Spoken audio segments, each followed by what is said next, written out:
नमस्कार मित्रांनो, काल विधानसभा 2024 महाराष्ट्र राज्याची निवडणूक पार पडली। धो पैशांचा पाऊस पडला, धो पाऊस पडला। काल अमेरिकेच्या एका टीव्ही चॅनलने एक बातमी दिली मित्रांनो की महाराष्ट्राच्या निवडणुकीमध्ये ह्या देशाच्या जगाच्या भूतलावावर जेवढी पैशांची वाटप झाली नाही तेवढी महाराष्ट्राच्या निवडणुकीमध्ये वाटप झाली मित्रांनो। जळगाव जिल्ह्यामध्ये तर अक्षरशः पैशांचा पाऊस पडत होता। काल पाचोऱ्या तालुक्यामध्ये 12-1 वाजेपर्यंत जेवढं मतदान झालं पाहिजे होतं त्याचं 20% सुद्धा मतदान झालेलं नव्हतं मित्रांनो। आणि नंतर 3 नंतर पावसाचा पाऊस जसा पडावा तसा पैशाचा पाऊस पडला आणि रात्री 10 वाजेपर्यंत मित्रांनो मतदान चालू होतं। मला सकाळी एक रिटायर पोलीस अधिकारी भेटले।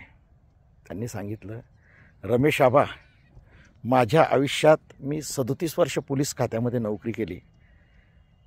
त्या 37 वर्षाच्या कालखंडामध्ये कधी एवढा पैसा वाटला गेला नाही तेवढा इथे पैसा वाटला गेला। हा पैसा कोणाचा होता मित्रांनो? जो महाराष्ट्र विकला गेला आपला गुजरातला, त्याची जी किंमत मिळालेली होती ना, तो पैसा होता मित्रांनो। मित्रांनो, विचार आपल्याला करायचा आहे कशा प्रकारची निवडणूक झाली। आमच्या जळगाव ग्रामीण मतदारसंघात तर मित्रांनो पैशांचा पाऊस तर पडलाच, पण दुसरी एक निवडणूक नीती आखली गेली की मी तर पैसे वाटेल, मी 1000 2,000 रुपये फुलीप्रमाणे पूर्ण मतदारसंघामध्ये पैसे वाटेल, पण विरोधी पक्षाच्या उमेदवाराचे प्रतिनिधी गावात बी पोहोचले नको पाहिजे, त्यांच्या मतदान याद्या बी नको पोहोचले पाहिजे म्हणून रोडवर फाट्यावर 10 गुंड लाठ्या काठ्या घेऊन गाड्या चेक करत होते, मारहाण करत होते। काल 10-20 लोकांना मारहाण झाली। माझी स्वतःची गाडी फुटली। मी त्याचं भांडवल करणारा माणूस नाही, मी लढणारा माणूस आहे। माझी गाडी काल 10:30 वाजता फुटली। रात्री 3 वाजेपर्यंत मी पोलीस स्टेशनला होतो।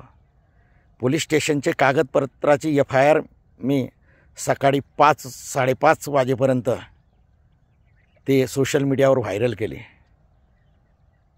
सकाळी 6:30 वाजता आंघोळ 6-6:30 वाजता आंघोळ केली आणि सकाळी 7 वाजता मी पाडदी बूथवर उभा होतो मित्रांनो।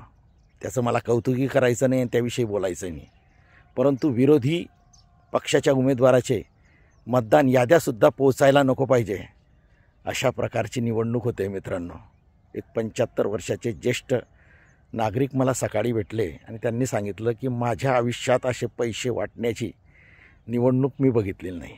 मित्रांनो, माझा शेतकरी बापाला, माझ्या त्या बेरोजगार तरुणाला प्रश्न आहे, माझ्या त्या लाडक्या बहिणीला प्रश्न आहे, शेतकरी राजा, तू जर ह्या निवडणुकीमध्ये पैसे घेतले असतील माझ्या बापा, तर तुला आता तो अधिकार कुठे राहील की माझ्या शेतीला भाव भेटत नाही। बेरोजगार तरुणा, जर तू पैसे घेऊन नच मतदान केलं असेल तर मग तुला नोकरी मिळत नाही, याचा बोलण्याचा अधिकार तरी तुला कुठे राहणार आहे?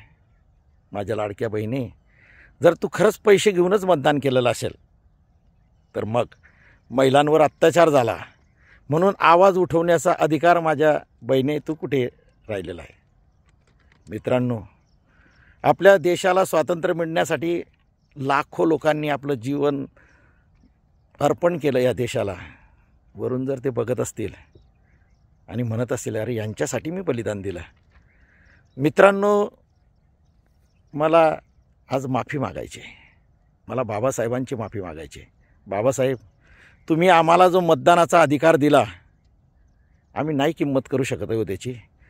कोणी 1000ने, कोणी 2000ने, कोणी 200ने, कोणी 500ने, कोणी दारूच्या बाटलीवर, कोणी मटणाच्या बोटीवर विकलं जातं आहे। बाबासाहेब, बाबासाहेब आम्हाला माफ करा। शहीदांनो, आम्हाला माफ करा।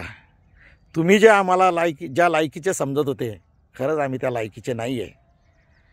आम्हाला माफच करून द्या बाबासाहेब। तुम्ही माझ्या देशासाठी शहीद झाल्यानं तुम्ही आमच्यासाठी शहीद झाला आहे, पण आम्हाला माफ करा. फार वाईट परिस्थिती आहे. निवडून आलेल्या सर्वांना मी 23 तारखेला निवडून आलेल्या सर्वांना शुभेच्छा देईल आणि सांगेल की जर आपल्या परिवारासाठी, आपल्या पोरांसाठी, आपल्यांसाठी प्रॉपर्टी कमवणी बाद झाली असेल तर आता थांबा.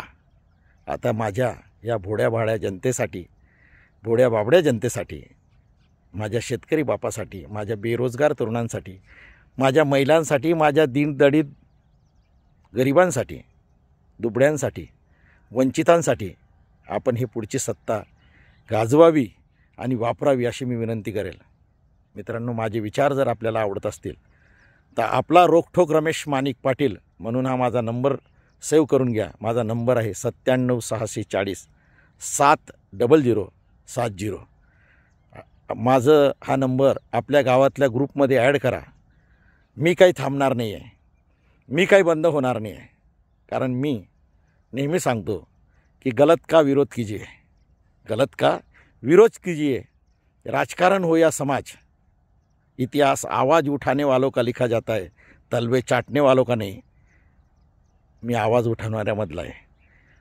बाबासाहेबांनी सांगितलं होतं हे समाज परिवर्तनासाठी ज्याला आवाज़ उठवता असेल त्याने आवाज़ उठवा, ज्याला लिहिता येत असेल त्याने लिहा, ज्याला आर्थिक मदत करता येत असेल त्याने आर्थिक मदत करा, ज्याला बोलता येत असेल त्याने बोला. मी बोलणाऱ्यांमध्ये निश्चितच राहणार आहे. माझ्या आवाजाला तुम्ही जर हे सर्व काही करू शकत नसेल तर माझा आवाज पोहोचण्यासाठी आपल्या गावागावाच्या ग्रुपमध्ये माझा नंबर हा ॲड करा अशी मी आपल्याला विनंती करतो. पुन्हा सांगतो, आपलं